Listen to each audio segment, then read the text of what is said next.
नमस्कार, हरियाणा विशेष देख रहे हैं आप और मैं हूं आपके साथ रंजना सिंह राठौड़। बुलेटिन का आगाज करेंगे।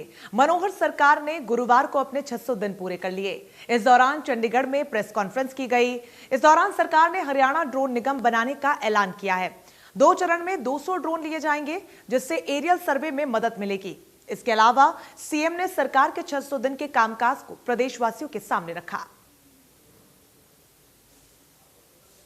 अन्य विभागों के साथ प्राथमिकता के तौर पर इस कोरोना महामारी का मुकाबला करना, यह भी अपने आप में एक बड़ी चुनौती थी और इस चुनौती को ध्यान में रखते हुए हमसे जो बढ़िया से बढ़िया बना वो हमने किया।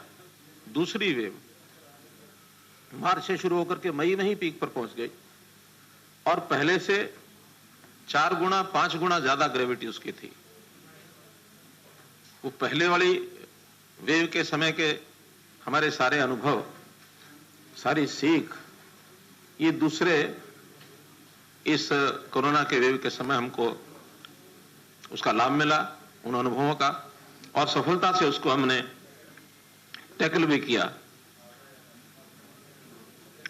इन 600 दिनों में अगर मैं ये कहूं कि कोरोना के साथ साथ आर्थिक सामाजिक दृष्टि से समाज में जो लोक हित के काम, लोक कल्याण के काम करने थे, उसमें भी हम पीछे नहीं रहे।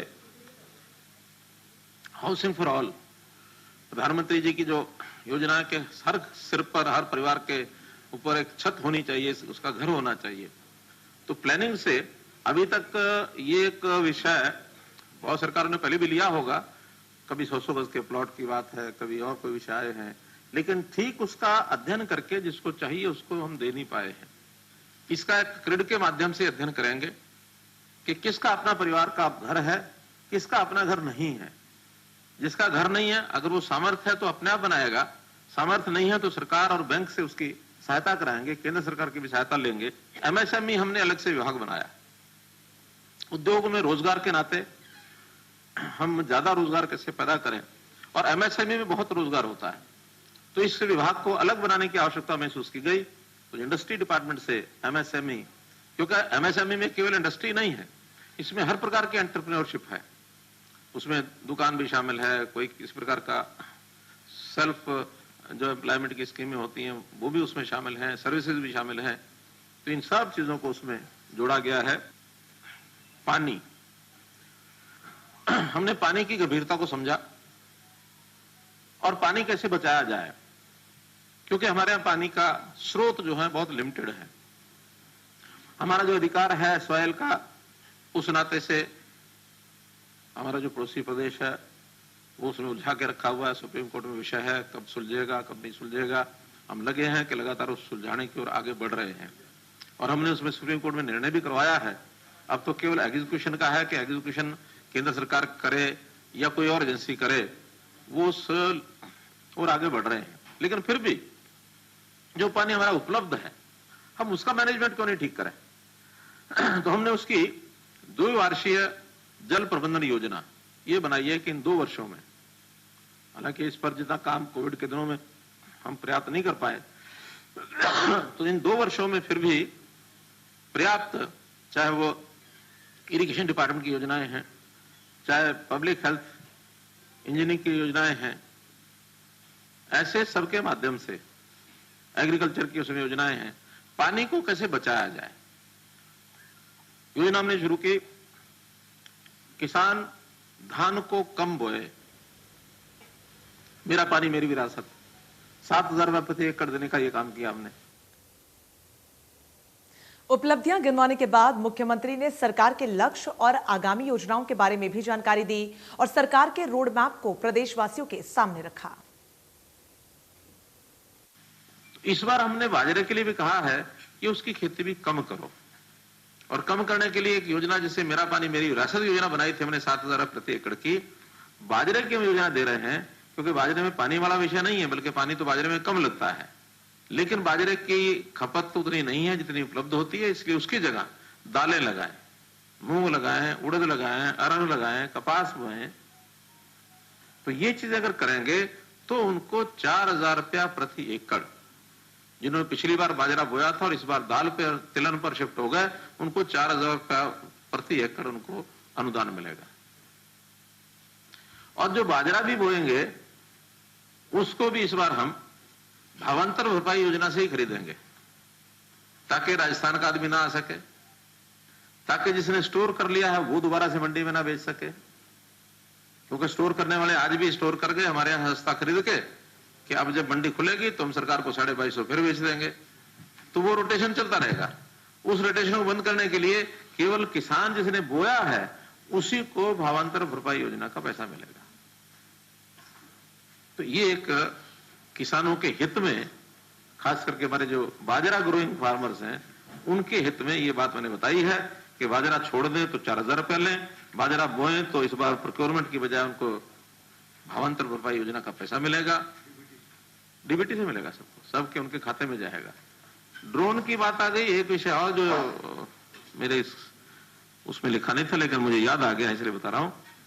हमने एक नया कार्यक्रम शुरू किया है और एक कारपोरेशन बना रहे हैं, ड्रोन कारपोरेशन ऑफ हरियाणा। और जितना भी सर्वे ड्रोन से करने की आवश्यकता विभागों को पड़ेगी, चाहे वो एग्रीकल्चर है, चाहे फॉरेस्ट है, माइंस है, अर्बन लोकल बॉडीज है, ग्राम पंचायत का डिपार्टमेंट है या टाउन कंट्री प्लानिंग है, क्योंकि सबको एरियल सर्वे की जरूरत पड़ती है। ऐसा एरियल सर्वे करने के लिए एक ड्रोन कारपोरेशन हरियाणा हमने बनाया है, जिसमें पहले चरण में 100 ड्रोन और एक फिर एकदम अगले चरण में 100 ड्रोन, और तो ऐसे 2 चरणों में 200 ड्रोन लिए जाएंगे। सीएम ने सरकार के 600 दिन के कामकाज का रिपोर्ट कार्ड और रोड मैप प्रदेश के सामने रखा तो विपक्ष ने भी सवाल पूछना शुरू कर दिया। कुमारी शैलजा ने कई मुद्दों को लेकर सरकार की नीतियों पर सवाल खड़े किए। इन्होंने हरियाणा को और पीछे धकेल दिया, कोई स्वास्थ्य सुविधाएं ठीक से दुरुस्त की नहीं गई। यही कारण था कि इस बार कोरोना में हमारे लोगों को जिस तरह की दिक्कतों का सामना करना पड़ा, आम आदमी को ये नहीं मालूम था कि वो अपने इलाज के लिए जाए कहाँ। ना दवाइयाँ उपलब्ध थी, ना हॉस्पिटल बेड्स, ना और ऑक्सीजन का तो जो हाल रहा, कहीं ऑक्सीजन मिल नहीं रहा था। कितने लोगों की जान गई ऑक्सीजन के अभाव में, दवाइयों के अभाव में। काला बाजारी जोरों पर चलती रही। ये सरकार तो केवल फेलियर सरकार साबित हुई है। हमारा किसान मजदूर कब से सड़क पर बैठा है, धरने पर बैठा है। उनसे ना तो कोई बातचीत हो रही है, ना उनकी समस्याओं का हल निकाला जा रहा है। तो हरियाणा जो कृषि प्रधान प्रदेश है, हरियाणा को तो इस सरकार ने पीछे धकेल दिया है। उद्योग यहाँ से पलायन कर रहे हैं, बंद हो रहे हैं। आप बात करते हैं 75% आरक्षण देने की हमारे युवाओं को नौकरियों में, लेकिन जब उद्योग ही नहीं होंगे तो कौन सा आरक्षण मिलेगा। और फिर जो हमारा वर्ग है, चाहे वो दलित अनुसूचित जाति वर्ग है, चाहे पिछड़ा वर्ग है, उनकी नौकरियां कहाँ से आएंगी। सरकारी नौकरियां आप दे नहीं पा रहे। आम लोगों को जितनी दिक्कत इस सरकार में आई है, इतनी इतिहास में कभी। सीएम मनोहर लाल 3 दिन के दिल्ली के दौरे पर हैं और दौरे से पहले ही दिन उन्होंने केंद्रीय गृह मंत्री अमित शाह से मुलाकात की है। सीएम आगामी दिनों में और भी कई बड़े बीजेपी नेताओं से मुलाकात कर सकते हैं। केंद्रीय गृह मंत्री से बातचीत के बाद सीएम ने कहा कि किसान आंदोलन को लेकर गृह मंत्री से चर्चा हुई है और ताजा हालातों के बारे में भी गृह मंत्री को अवगत करवाया गया है। इसके अलावा सीएम ने अमित शाह से मुलाकात के बाद सरकार के कामकाज पर उठाए जा रहे सवालों को लेकर भी विपक्ष को करारा जवाब दिया।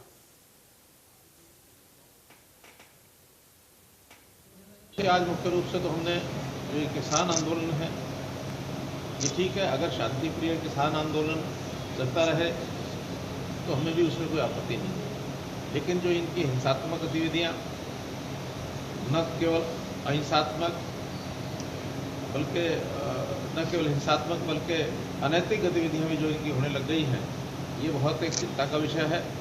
इससे सारा मैंने अवगत कराया उनको। टिकरी बॉर्डर हो, सिंगू बॉर्डर हो, जिस प्रकार स्थानीय लोगों का विरोध वो करते हैं और स्थानीय विरोध भी उनका विरोध करने लगे स्थानीय लोग भी, और अनैतिकता की तो सीमा हो गई है। कई घटनाएं उसमें आ गई हैं, आपको भी उसकी जानकारी है ही। चाहे वो बंगाल की युवती के साथ हुआ हो, चाहे एक विदेशी महिला के साथ छेड़खानी की बात आ रही है। और अभी तो हमको जानकारी मिली है कि वहाँ इस प्रकार के बहुत एक रूटीन का अड्डा भी बन गया है महिलाओं के साथ व्यभिचार का। तो इन सब चीज़ों को ध्यान में रखते हुए हम अपने प्रदेश के वातावरण को खराब नहीं होने देना चाहते। मैंने ये सारी बातों के सामने रखी है। उन्होंने आश्वासन दिलाया है कि जरूर इसके ऊपर कोई ना कोई विचार करके और आगे क्या कार्रवाई करनी है उसके बारे में बताया जाएगा। इसके होके गीत ये किसी मतलब के नहीं है। उनको बहुत पीड़ा होती है सुन करके कि हमारी सरकार, चाहे उसकी पहली पारी थी 5 साल की और चाहे दूसरी पारी के 600 दिन हो गए हैं, हमने जितने काम किए हैं सब गिनाए, सब बताए हैं। कहीं ज़्यादा जो काम बीच में छोड़ के गए थे उनको तो पूरा किया ही है हमने।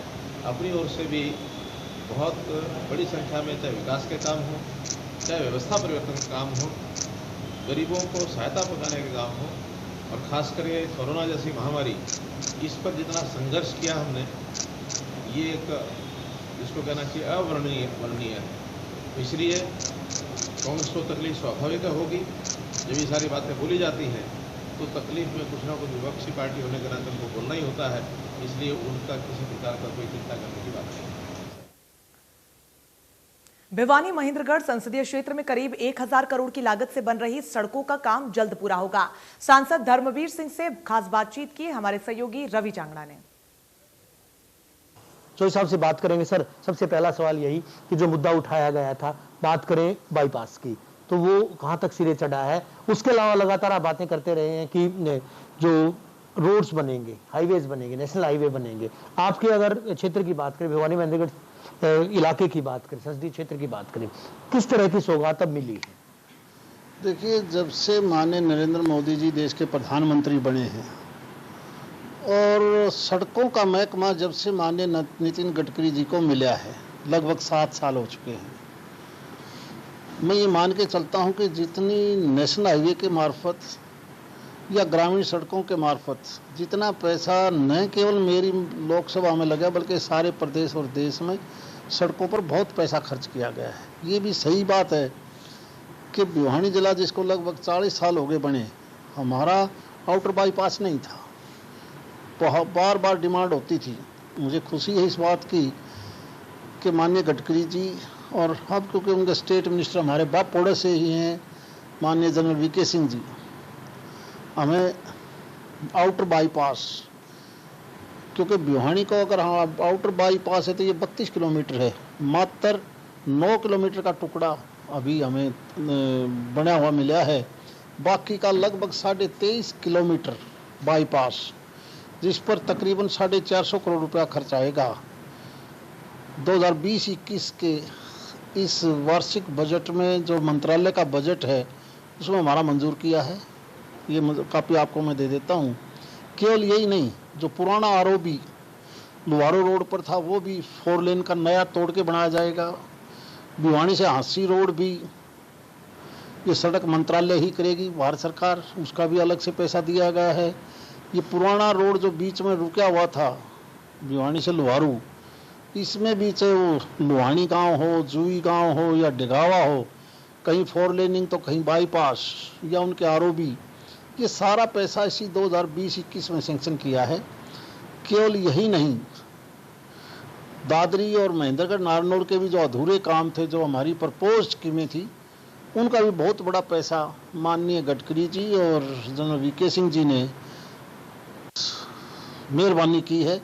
हरियाणा सरकार का भी ये लोक निर्माण विभाग को मैं बधाई देता हूं कि वो भी बड़े तेजी से लगे हुए हैं। मुझे उम्मीद है कि आने वाले 3 साल के अंदर अंदर हमारे शहर का, हमारी लोकसभा क्षेत्र का बहुत नक्शा बदल जाएगा, क्योंकि हम एनसीआर रीजन में हैं।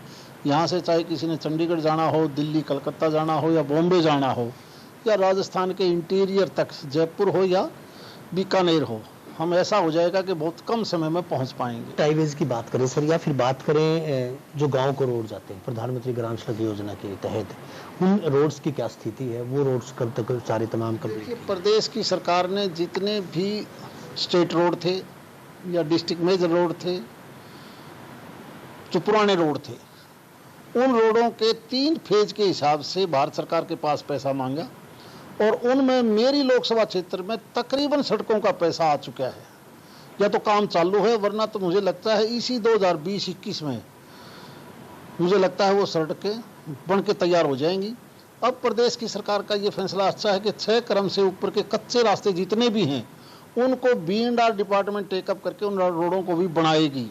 और उम्मीद भी जताई गई है कि जल्द से जल्द जब निर्माण कार्य शुरू होगा, जब ये कार्य पूरा होगा तो उसके बाद निश्चित तौर पर भिवानी और समृद्ध होगा। वीडियो जर्नलिस्ट सुमित अवस्थी के साथ रवि जांगड़ा, इंडिया न्यूज, हरियाणा।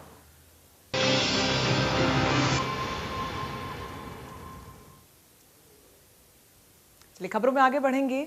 हरियाणा विधानसभा अध्यक्ष ज्ञानचंद गुप्ता ने पंचकुला सेक्टर 5 स्थित आरटीए ऑफिस में छापेमार कार्रवाई की। इस दौरान अनियमितता मिलने पर ज्ञानचंद गुप्ता ने अधिकारियों की जमकर क्लास लगाई। इस दौरान मीडिया से बातचीत में ज्ञानचंद गुप्ता ने कहा कि उन्हें लगातार हाई सिक्योरिटी नंबर प्लेट लगाने को लेकर शिकायतें मिल रही थी। शिकायत में लोगों ने बताया कि HSRP का दाम 650 रुपए है, लेकिन उससे 700 रुपए वसूला जा रहा है। इसके अलावा ज्ञानचंद गुप्ता ने कहा कि पंचकुला के ग्रामीण इलाकों से लोगों की लगातार शिकायत मिल रही है कि इलाके में ओवरलोडेड वाहन घूमते रहते हैं, जिसके चलते इलाके की गांव की तमाम सड़कें टूट गई हैं। बार बार अधिकारियों को शिकायत करने के बावजूद भी समस्या का हल नहीं हो पाया। ये जो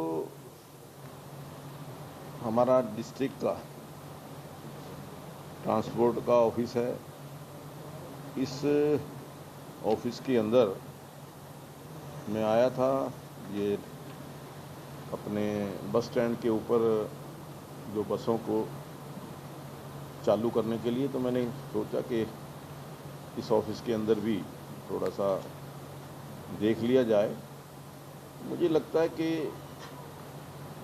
जो यहाँ प्रक्रिया चल रही है, मेरे पास कुछ शिकायतें आई थी कि जो हमारी हाई सिक्योरिटी नंबर प्लेट लग रही है, वो नंबर प्लेट के अंदर चंडीगढ़ की बजाय पंचकुला में रेट डबल है। जो प्लेट वहाँ 300-350 में लगती है, वो यहाँ पर 700 रुपये में लग रही है। तो वाकई देखा है कि इनका ये कहना है कि जो भी टेंडर हुआ है उसके मुताबिक हमें लगा रहे हैं। तो मैंने अभी ट्रांसपोर्ट कमिश्नर से भी बात की है कि इसको कैसे दुरुस्त किया जा सकता है। इसके अलावा विधानसभा अध्यक्ष ज्ञानचंद गुप्ता ने पंचकुला वासियों को आज कई बड़ी और नई सौगात दी हैं। इसकी शुरुआत शहीद मेजर संदीप सांकला मेमोरियल चौक सेक्टर 2 से की गई। इसके साथ स्पीकर ने पंचकुला सेक्टर 5 में 10 नई पशु गाड़ियों को हरी झंडी दिखाई, जो पंचकुला के तमाम इलाकों में सर्विस देगी।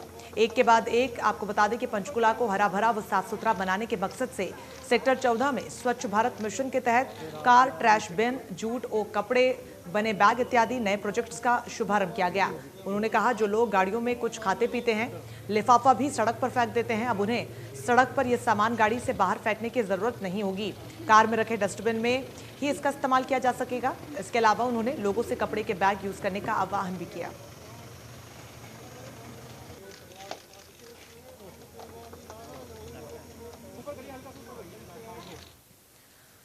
खबर अंबाला से, जहां पर मेयर शक्ति रानी शर्मा एक्शन मोड में नजर आ रही हैं। अब मॉनसून की तैयारी को लेकर मेयर शक्ति रानी शर्मा ने निगम कमिश्नर के साथ जलभराव की समस्या को लेकर चर्चा की, ताकि बारिश के मौसम में अंबाला की जनता को जलभराव की समस्या से निजात मिल सके।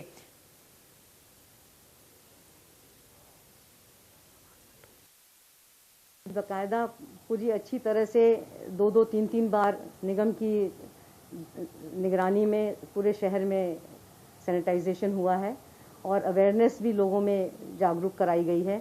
और आप देख रहे होंगे कि अब बहुत ज़्यादा कम केसेस आ रहे हैं अंबाला से, क्योंकि लोग थोड़े से जागरूक हुए हैं। और हमारी पूरी यही कोशिश है कि ज़्यादा से ज़्यादा लोगों को अवेयर किया जाए, क्योंकि थर्ड वेव आने वाली जैसे कहा जा रहा है, तो उसमें तभी हम कामयाब होंगे अगर लोग इस बात को समझें कि उन्होंने सोशल डिस्टेंसिंग रखनी है, मास्क पहनना है और ज़रूरी हो तो बाहर ही निकलें, नहीं तो घर से बाहर ना निकलें। हालांकि जिस तरह से अब लॉकडाउन खुल गया है, तो लोगों से मेरी यही दरख्वास्त है कि सिर्फ जो ज़रूरी है वही घर से निकलें और बेवजह ना निकल के घूमने फिरने के मायने से निकल के और भीड़ ना बढ़ाया जाए, ताकि हम दोबारा थर्ड वेव की चपेट में ना आ सकें। हमारे नए कमिश्नर ने ज्वाइन किया है अभी रिसेंटली, और उनसे मेरी बहुत अच्छी मीटिंग हुई है और उसमें हम लोग ने बातचीत करी है कि किस तरह से हम लोग इस साल शहर को बाढ़ से या पानी से, बारिश से जैसे हर साल गली मोहल्लों में, सड़कों में पानी आ जाता था, ड्रेन्स ब्लॉक हो जाती थी, तो बहुत वॉर फुटिंग के स्तर पे नालियों की सफाइयाँ हो रही हैं। और मुझे उम्मीद है कि इस साल हम बरसात में अपने शहर वासियों को बेहतर सुविधा दे सकें। नहीं, बिल्कुल, चाहे फोक लिफ्ट्स हैं, चाहे जो भी मशीनरी है, हमने अच्छी से अच्छी मशीनरी यूज़ कर रहे हैं ताकि नालों में जितनी भी दिक्कतें हैं और वीड्स हैं, गाद है, वो सब निकाली जा सके। और छोटी नालियाँ भी हैं जो जाके ड्रेन्स में मिलती हैं, उनकी भी सफाई रेगुलरली बहुत हो रही है। तो मैं उम्मीद रख रही हूँ इस साल कि हम इन सब चीज़ों से, बाढ़ से या सड़क, खास करके जैसे जो मोहल्लों में सड़कों पे या घरों में पानी आता था, उससे लोगों को निजात मिले। हरियाणा के गृह मंत्री अनिल विज ने जेपी नड्डा से मुलाकात की है, उसी को लेकर तस्वीरें भी आपको दिखा रहे हैं। मुलाकात के दौरान की ये तस्वीरें, जहां पर राष्ट्रीय अध्यक्ष बीजेपी के जेपी नड्डा को तस्वीरों में आप देख सकते हैं। इसके अलावा अनिल विज पहुंचे और उन्होंने जेपी नड्डा से मुलाकात की।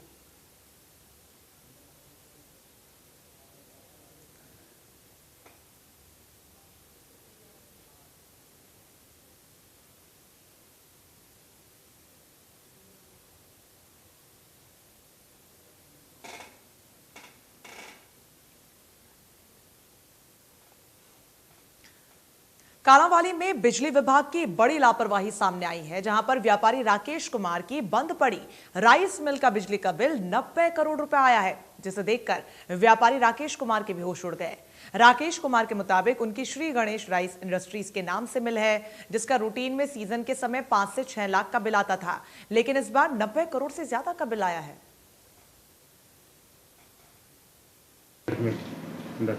कितना बिल आया आपका इस बार? देखिए 90 करोड़ 1 लाख 37,618 रुपए। पहले कितना बिल आता था आपका? पहले 5-6 लाख रुपए आता था। इसी के साथ हरियाणा विशेष में बस इतना ही, लेकिन लगातार बड़ी खबरों के लिए बने रहिए हमारे साथ। नमस्कार।